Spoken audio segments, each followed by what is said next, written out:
नमस्कार दर्शक बंधु सिद्धार्थ उत्सव नूतन कार्यक्रम लक्ष्मी नृसिंह को स्वागत करुच्ची मु सोनालिसा। दर्शक बंधु आमे समस्ते जानिछे आमर अनेक ग्रंथ अछि, अनेक पुराण अछि। भिन्न भिन्न पुराण मध्यरे नृसिंह पुराण हेउछि अन्यतम। तेबे आजि आमर ए स्वतंत्र कार्यक्रम रे आमे आलोचना करिबा कि नृसिंह किए एवं प्रथमे जानिबा कि पुराण कोन एवं से विषय हमको अधिक शुणा वर्तमान आम सहित अच्छा अष्टादश पुराणर अन्यतम गवेषक professor doctor Niranjan Sahu. Sir नमस्कार। लक्ष्मी नृसिंहाय नमः। आमर ये नुआ कार्यक्रम को आपनको स्वागत।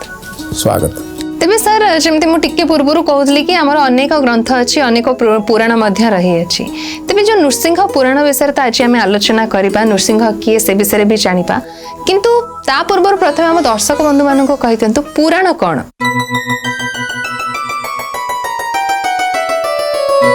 खूब सुंदर कथा। वास्तव में आमर पुराण संपर्क में गाँ गहली ठारू आरंभ करी प्रत्येक पाखरे ए पुराण संपर्क में अनेक चर्चा, अनेक आलोचना। गाँव में भागवत टुंगी अच्छी, हरिवंश टुंगी अच्छी और तत्सहित पुराण टुंगी मान थिला। आज हुए तो कालगर्भरे से लीन होगा जाऊला बेले किंतु विशेष भाव में आम जनपद में थिबा गाँ गहली थिबा माँ माने और विशेष भाव में भाई माने पुराण पाठ करती। ये पुराण संपर्क में किंचित आलोचना करिवार प्रासंगिकता अच्छी। प्रिय दर्शक बंधु, विशेष भाव में पुराण कहले पुराणा कथा कालगर्भर अर्थात सत्य जुगरु आरंभ करी तत्पूर्वर जो सृष्टि होता वेद, से वेदरु सृष्टि है विशेष भाव में जहाँ कहती वेदांत सृष्टि है। आउ वेदांत रु सृष्टि होचंती उपनिषद, ब्राह्मण, आरण्यक इत्यादि शास्त्र माने सृष्टि होती। तेबे बड़ कथाटी होची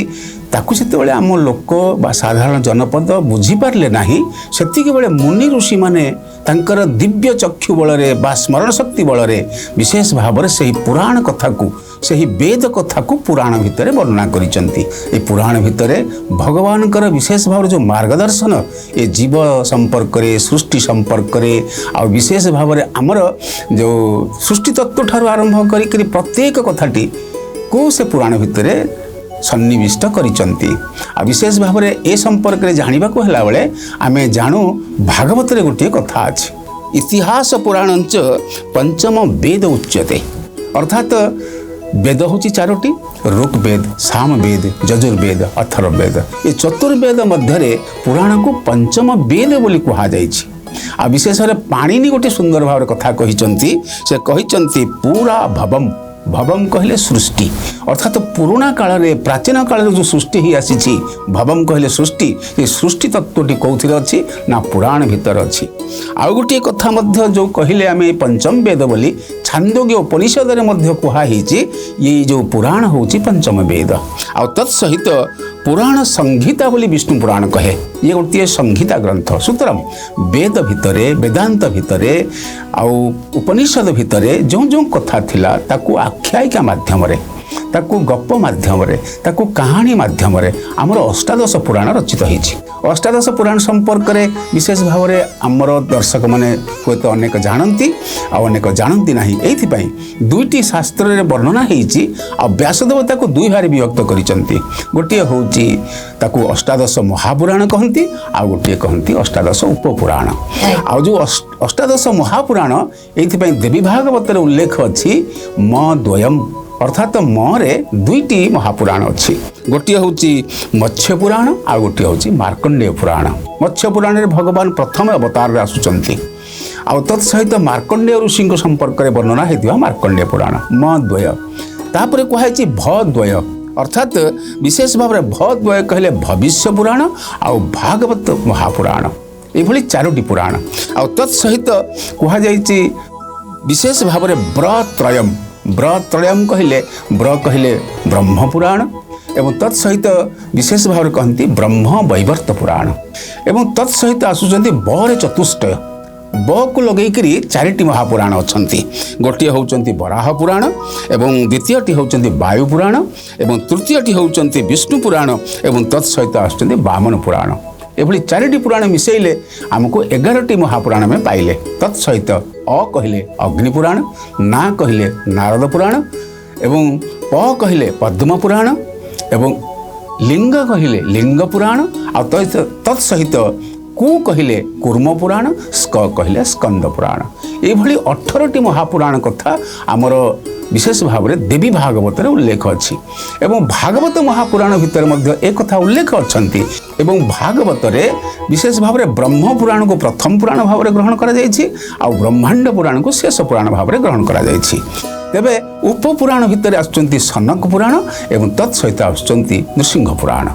उपपुराण भितर सन्निविष्ट होइछन्ती आमर नृसिंह पुराण। तेबे प्रिय दर्शक बंधु ए नृसिंह पुराण होछि आदि पुराण अर्थात आमे जानू विशेष भाव में जतिक बेले दश अवतार कथा आसे से दश अवतार कथा आसला बेले आमे कूर्म मत्स्य अवतार कथा प्रथम आसे किंतु मत्स्य अवतार पूर्व नृसिंह संपर्क में वर्णना शास्त्र भितर अच्छी। यही अनुक्रम आमर पुराण ये हूँ आमर इतिहास ये हूँ आमर भगवान संपर्क में भगवान लीला संपर्क में अवतार संपर्क में वर्णना। आज्ञा सेमती अनेक गुड़िए पुराण विषय आपण आम दर्शक बंधु मानू कहले भिन्न भिन्न पुराण रे भिन्न भिन्न कथा भी वर्णना करा जायछि से विषय तो आम आगो को जानिबा किंतु जणे पुराण पढ़िबो काहेकि आ पुराण पढ़िबा द्वारा कौन सुफल मिलता है एक कथा तो जहाँ बेले समस्त मन में कोटना कोटी प्रश्न आसुथबो तो से प्रश्नर उत्तर रे आपण कौन रखिबे बड़ कथा विशेष भाव में पुराण आम कहीं पढ़ू विशेष भाव में आम आज वस्तुवादी दुनिया रे अच्छु। प्रिय दर्शक बंधु आम कलिहत मनीष कलिजुगे अच्छे विशेष भाव में आमर अच्छी 6टी उपक्रम आम पाई अच्छी ताकू कहती षड रिपु कहती काम क्रोध लोभ मोह मद माश्चर्य अर्थात माश्चर्य कहले ईर्षा आमको काबू करिछि। या भितर देके जाउथला बेले वास्तव में आमर वस्तुवादी दुनिया रे विशेष विशेष चर्चा आम मानकर इलेक्ट्रोनिक्स मीडिया आम पाखु आसुचंती। तेबे आउ पुराण पाठ से भली न घटुथिले मध्य गाँ गहल रे पुराण पाठ हुए। यही पुराण कहीं पढ़ा ये सुंदर भाव में कृष्ण द्वैपायन वेद व्यास व्यासदेव जी सुंदर भाव में गोटे श्लोक लिखिंट अष्टादश पुराणानि व्यास वचन द्वयम् परोपकाराय स्वर्गाय पापाय परपीडनम। पर पीड़ा देले अन्य को पीड़ा देले दुख देले जंत्रणा देले पाप आउ विशेष भाव में जी परोपकार करे से पुण्याय एवं से स्वर्गाय। ये दुईटी कथा अष्टादश पुराण से व्यास से वचन द्वयम जो व्यास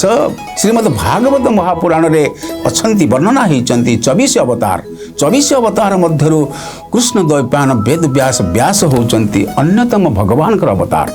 एवं वेद व्यास व्यासदेवंकर बड्ड अवदान होउचंती वेद कारण वेद अपौरुषेय हेले मध्य किंतु व्यासदेव जो रचना कर संहिता जो रचना कर पुराण ए पुराण भितर व्यासदेव संपूर्ण भाव में गोटे निर्यास मीमांसा करके कहले प्रिय दर्शक बंधु पुण्याय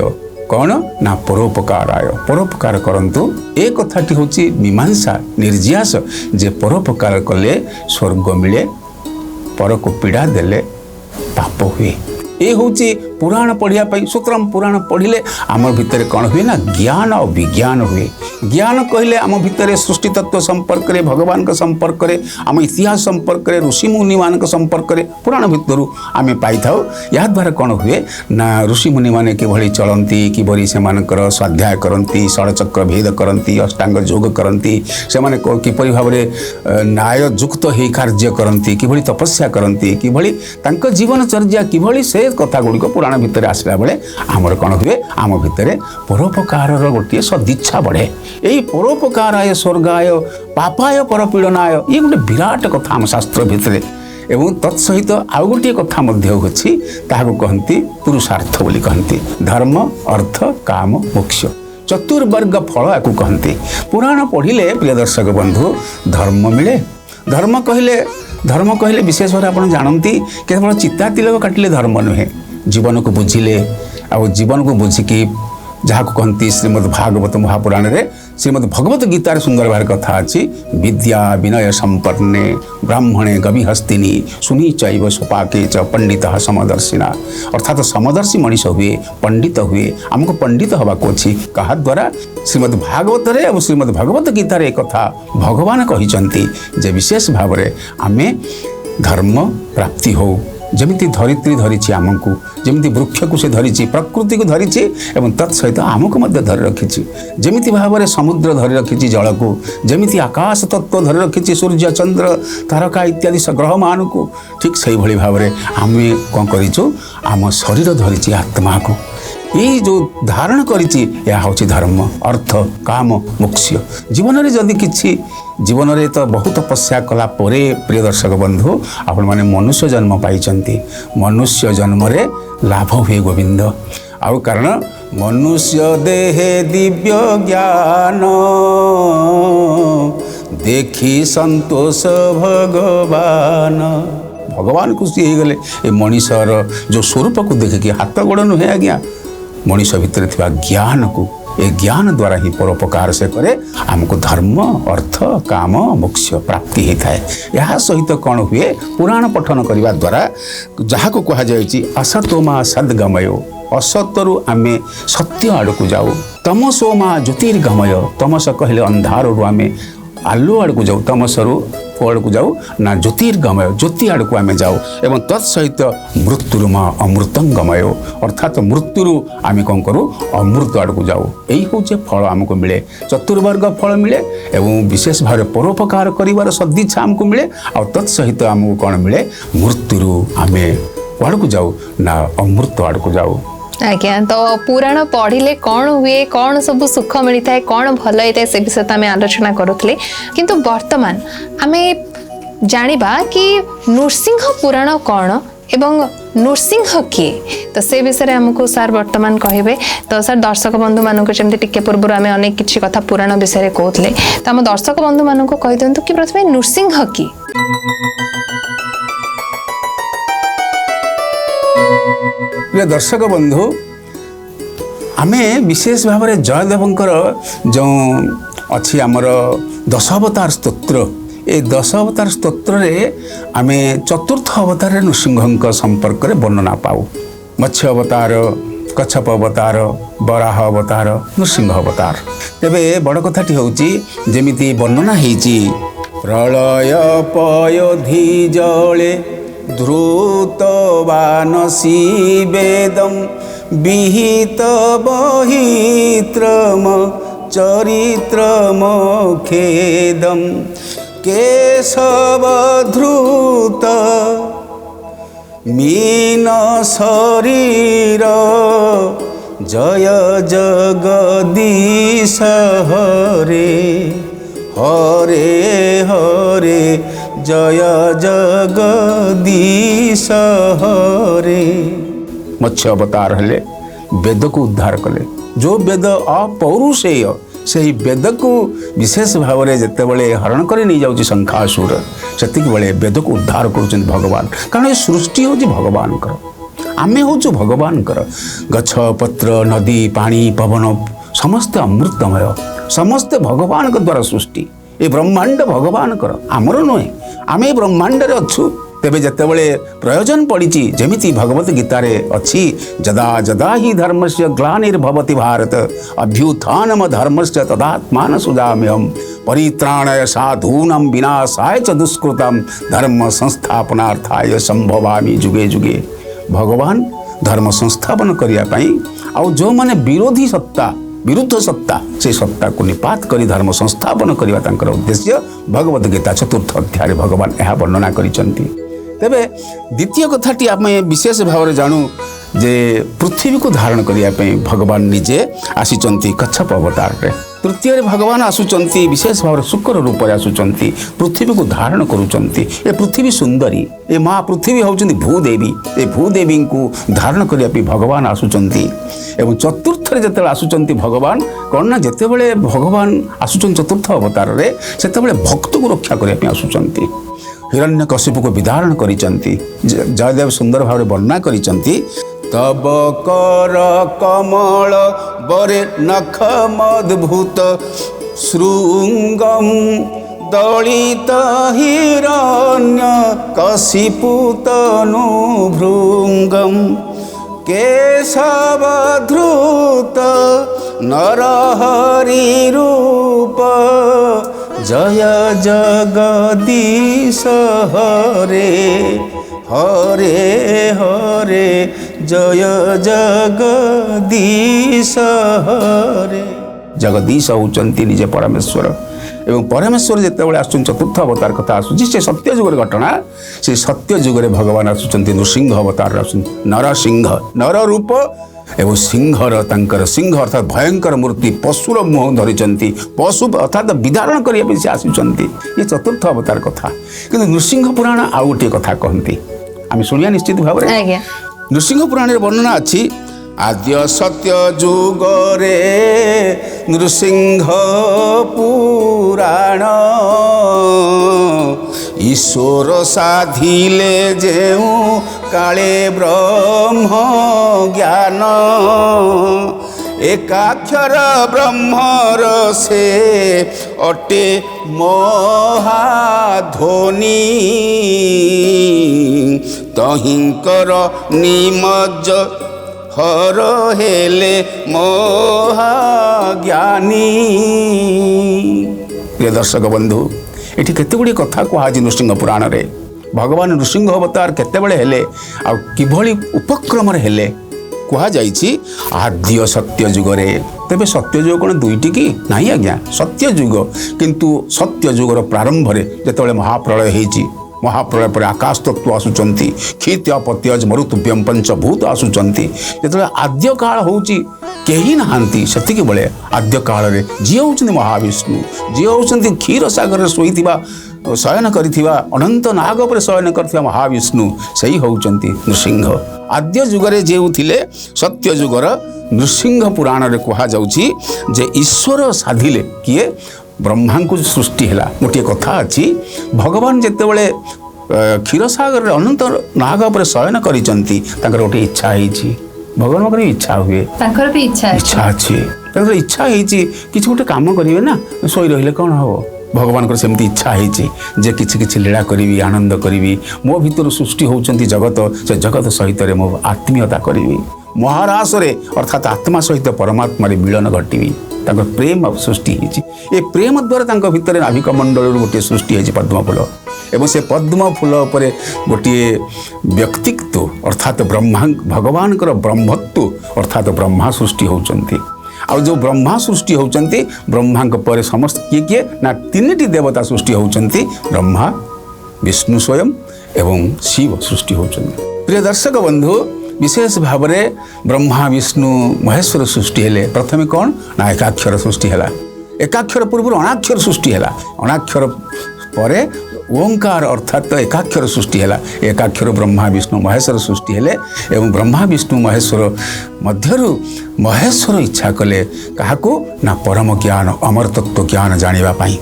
से अमरतत्व ज्ञान प्रदान करिसंती निजे स्वयं नृसिंह। किंतु सर एठी हम दर्शक मानक मन रे भी प्रश्न आसुथबो जे नृसिंह पुराण विषय में आलोचना करूची तो सेथिरे नृसिंह को केमती कोन वंदना करा जाय छी। जय लक्ष्मी नृसिंहाय नमः। लक्ष्मी को एवं प्रभु नृसिंह को सुंदर भाव में नृसिंह पुराण रे वंदना करा जाय छी। जयदेव तो सुंदर भाव में तांकर 10 अवतार रे वंदना करिसंती तेबे बड़ कथा होची नृसिंह पुराण रे जो वर्णना अछि बड़ उच्चकित वर्णना से वर्णना भितर कहा जाय छी जे बंदई श्री लक्ष्मी कांत नृसिंह चरण निराकार निर्विकार निर्गुण सगुण जार आदि अंत चारि वेद नोहे कही अशेष ब्रह्मांडे जार विश्वरूप देही। प्रिय दर्शक बंधु नृसिंह किए नृसिंह को स्तुति करा जाउची जगत वंदना करुची एवं विशेष भाव में कहा जाइछि जे लक्ष्मीकांत नृसिंह होउचंती निराकार जार आकार नहीं से स्वयं आविर्भूत होती और निराकार थांती भागवत रे जेमती कहा जाइछि महान पुरुष कथा कहा जाइछि परमेश्वर कथा कहा जाइछि निर्गुण निराकार अलेख परम ब्रह्म कथा कहा जाइछि निरुपाधि ब्रह्म कथा कहुई आउ निराकार सत्तार से था आउ तत्सहित से निर्विकार विकार तंकर ना श्रीमद् भागवत आ श्रीमद् भगवत पुराण आ श्रीमद् भगवत गीता अनुसार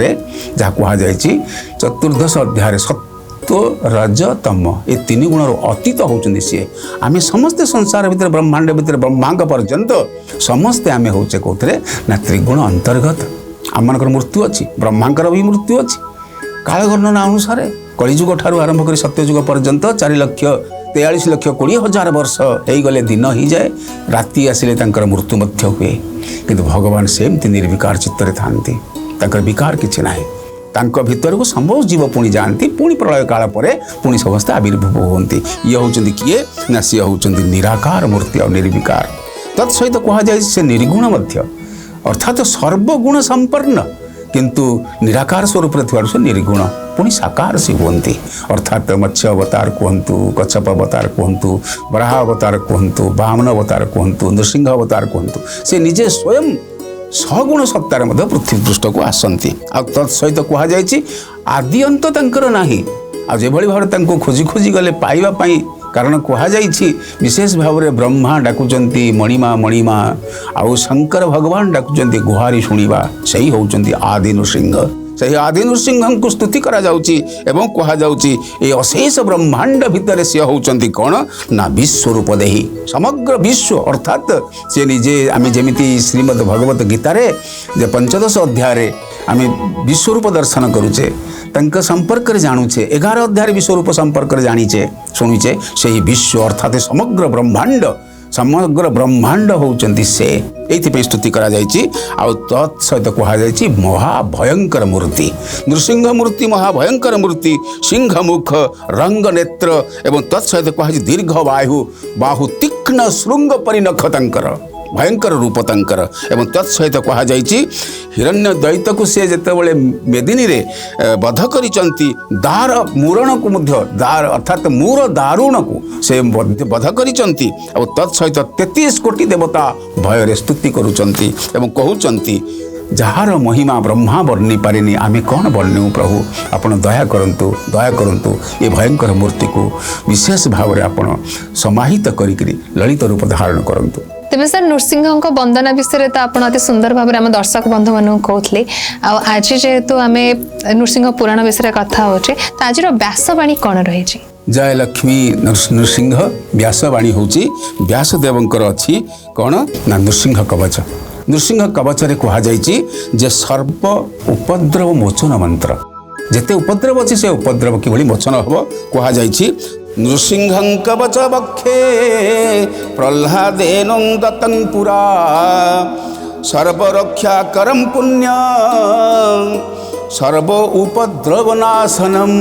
प्रिय दर्शक बंधु यही मंत्रटी को जदि हाथ में लिखिकी कवच करी हृदय धारण करती प्रह्लाद जो रक्षा पाई आपंकर समस्त उपद्रव विनाश हो। जय लक्ष्मी नृसिंह। निहाती भाव में आज अति सुंदर भाव में आपड़ तो आलोचना करी आम दर्शक मानक बुझेदेले नृसिंह विषय एवं ता सहित जानिले नृसिंह पुराण रे नृसिंह वंदना किभली रही पुराण पढ़ा द्वारा कौन सब आमको सुफल मिलता है अनेक किसी कथा आज आम आलोचना कले तो आशा करुँ दर्शक बंधु मानक आमर यही नूतन कार्यक्रम निहाती भाव में भल लगी कि दर्शक बंधु समय तो हो आसला तो आमको विदाय दिंतु पुणी थे आपण मान पाखक फेरबू आमर यही नूतन कार्यक्रम लक्ष्मी नृसिंह सहित रोचु नमस्कार। जय लक्ष्मी नृसिंह।